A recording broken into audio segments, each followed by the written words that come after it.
My sixth grade squad. This is Mr. Bubbett. This text has been adapted from a Facing History website, and we're going to use it to continue our conversation on community. It's originally about Memphis. I've adapted some of the language to match it to Cleveland, so it kind of streamlines with our conversations in class.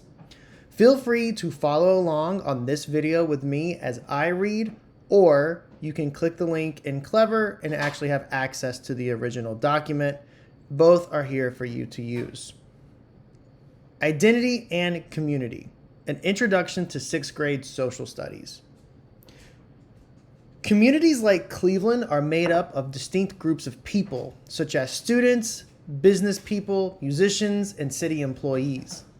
At the same time, the community of Cleveland is situated within a larger network of places, such as other cities in Ohio or the United States. This lesson focuses on how we categorize people within our communities, as well as how we place labels on members of other communities. In both of these situations, individuals are making choices about who belongs and who does not belong. Psychologist Deborah Tannen writes that categorizing people is a basic part of human behavior. We all know that we are unique individuals, but we tend to see ourselves as representatives of groups. It's a natural tendency since we must see the world in patterns in order to make sense of it.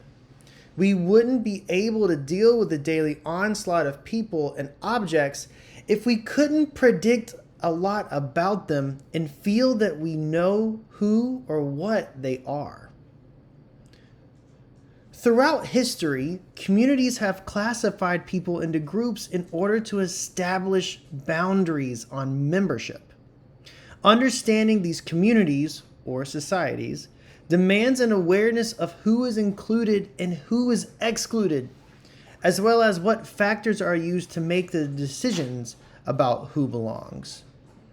Membership has been based on family, tribe, nationality, race, class, religion, gender, and even skills.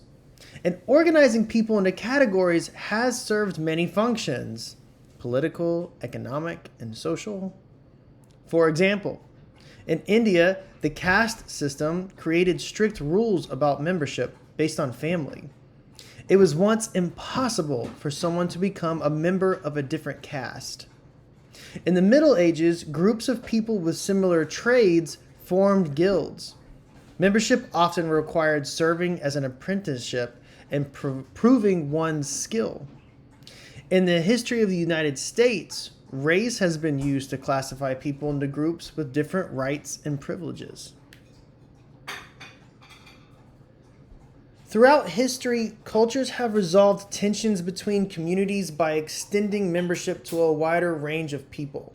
For example, the Romans tried to assimilate many of the people they conquered into their society. While some communities open up, others have maintained strict boundaries on membership. Adolescents are known for forming cliques that can open up and close in different social networks. We need to think more deeply about the purpose of and fairness of in-groups and out-groups. As communities set boundaries on membership, they create distinctions of we and they. In the poem We and They, Rudyard Kipling writes about how people judge those outside their community as other. His experience as a British boy growing up in Bombay, India, inspires the ideas in this poem. He writes about how the British label the eating habits of Indians as scandalous, whereas the Indians find it disgusting that the British eat the meat of a cow, an animal considered sacred by Hindus. Thus, this poem provides an effective way to introduce the idea of perspective, an important concept for any student of history, especially in world history, where the content focuses on cultures so distant from students' lives, both geographically and temporally. We should be aware of how our perspective influences our ideas about the cultures we are studying. Similarly, as we encounter classmates from other schools, backgrounds, and neighborhoods, we should be aware that labels of normal, strange, and different are matters of perspective rather than fact.